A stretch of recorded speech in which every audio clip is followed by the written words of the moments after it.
postura correta da língua. Está na hora da nossa coluna de fonoaudiologia estética.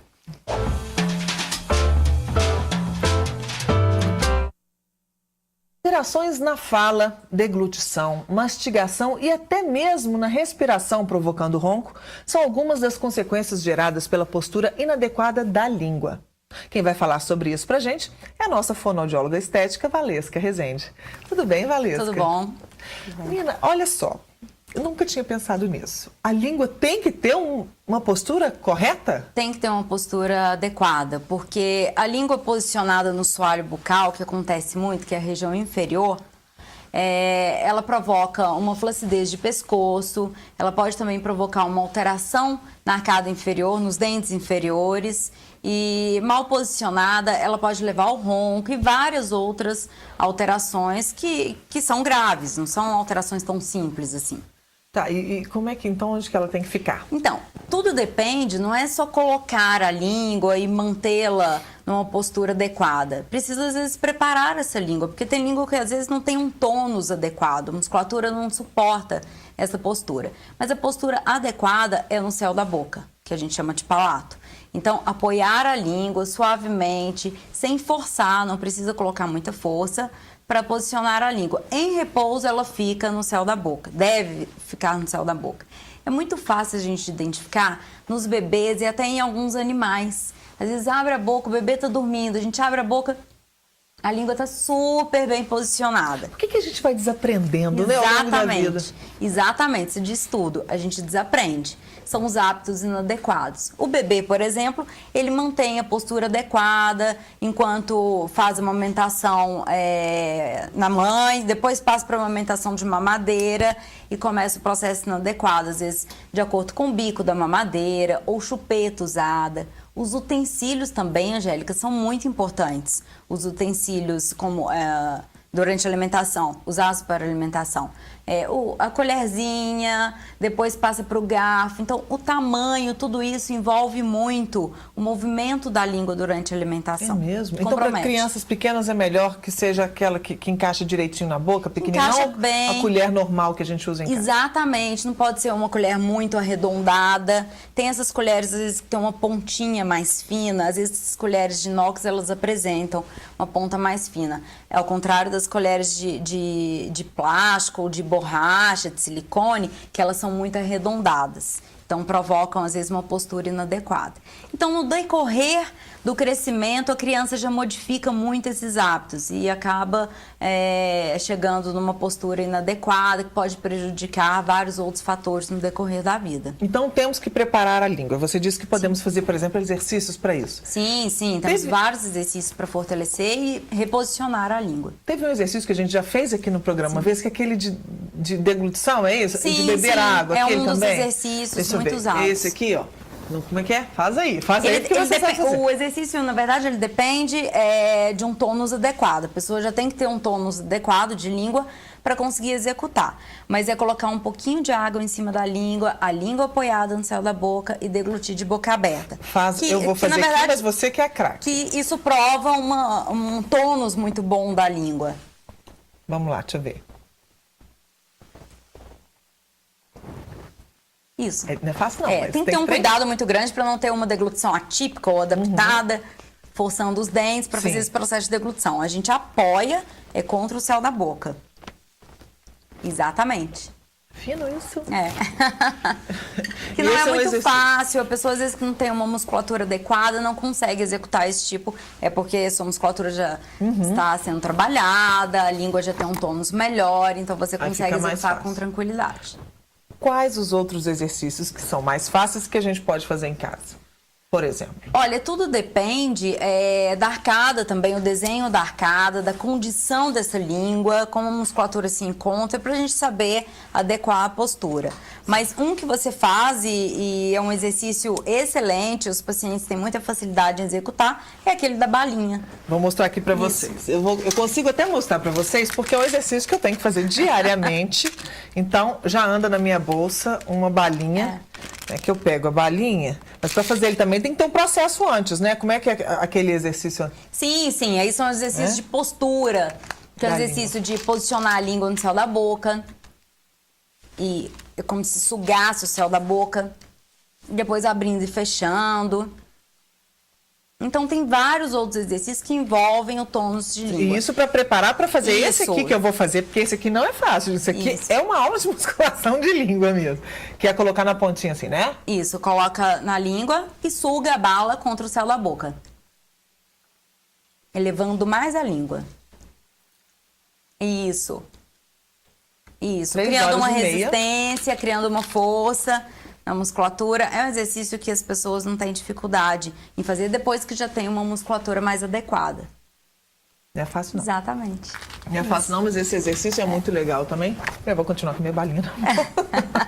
Mas é um exercício muito bom para a língua também. Sim, sim. E preparando essa língua, aí vários outros problemas podem ser Diagnosticados, encontrados no decorrer de uma avaliação. Às vezes eu pergunto se a pessoa se tem muitos engasgos durante a alimentação, e é uma coisa muito que eu ouço muito no consultório hoje. As pessoas apresentam muitos engasgos, principalmente depois dos 60, 70 anos. É muito comum porque às vezes a flacidez de língua já se instalou, já não tem uma arcada tão favorável para o processo de mastigação. Então, às vezes, come um determinado alimento, não sente muita segurança ao mastigar e acaba engasgando. O engasgo não é tão simples assim. O engasgo, ele pode levar a uma disfagia, que é uma dificuldade no processo de deglutição, e também provocando pneumonias aspirativas, que nos idosos é muito comum. Na faixa dos 85 anos, a gente encontra muitas pessoas que já tiveram pneumonia aspirativa. E Sim. pode ser provocada pelos engasgos que vêm desse processo de alteração da musculatura de língua, da musculatura de bochecha, do grupo muscular que envolve o processo de alimentação. Mas então, para o idoso, é indicado, é bom também que ele faça esse trabalho de fonoaudiologia aí? Com Sim, fonoaudiólogo? sim. Hoje, em vários hospitais, em várias casas de idosos, assim como neurologistas, vários profissionais da área de saúde encaminham para uma avaliação. Porque é uma patologia muito comum, não é uma patologia hoje muito conhecida, mas ela é muito comum. É fácil a gente diagnosticar uma disfagia. Sim, e ronco também é muito comum, Sim, né? muito comum. E em alguns casos a pessoa às vezes ronca e não tem a obesidade associada, não tem outros fatores associados. Quando a gente avalia a musculatura facial, a musculatura está extremamente alterada. Está com uma flacidez muito visível. E fortalecendo a língua, melhorando essa posição da língua, a gente consegue uma resposta fantástica nesse ruído que tanto incomoda não só a pessoa, mas como também o parceiro, né? É impressionante, né? Como é que a gente vai descobrindo com a sua coluna aqui no nosso programa. Cada dia a gente vai descobrindo como é que a gente não dá atenção para uma parte do corpo que é tão importante, né? E que às vezes pode ser até um pouco mais importante do que você fazer aquele exercício para manter o braço bonito, para manter a perna bonita, que é uma questão de saúde mesmo. Sim, é uma questão funcional. A língua eu considero uma função importantíssima. É um órgão que a gente faz movimentos voluntários e a gente não tem fadiga. Na verdade, é o único órgão que a gente não tem fadiga. O corpo, quando colocado na prática esportiva e mesmo alguns músculos faciais, a gente chega no processo de fadiga facilmente. A língua, não.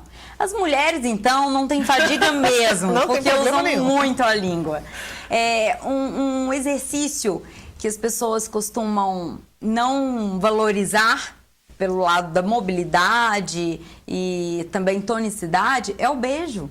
Porque o beijo é um exercício. Menina, então fala isso. Se a gente fizer exercícios, pode melhorar o beijo também? O beijo, ele trabalha muito a língua, um beijo de língua mesmo, desses casais apaixonados. A língua, ela faz um movimento de mobilidade muito interessante. E, ao mesmo tempo que ela faz a mobilidade, usa um pouco de resistência, um pouco de força, o que, em alguns casos, leva a uma tonicidade ainda melhor. Então, na verdade, o beijo é um bom exercício. Pode ser, sim, considerado um bom exercício. Se feito adequadamente, com a pessoa adequada claro. Sim, pode ser considerado, sim. E a fala? E a fala também, quais são os maiores problemas que a língua pode... Olha, essa alteração de dicção, que a gente considera alteração de ponto articulatório, é muito encontrada, às vezes, nas crianças, e às vezes a pessoa, até na vida adulta, tem uma dificuldade maior na dicção. O ponto articulatório, ele é muito bem definido. Então, assim, o fonema T, a gente toca a língua nos dentes, ó. T.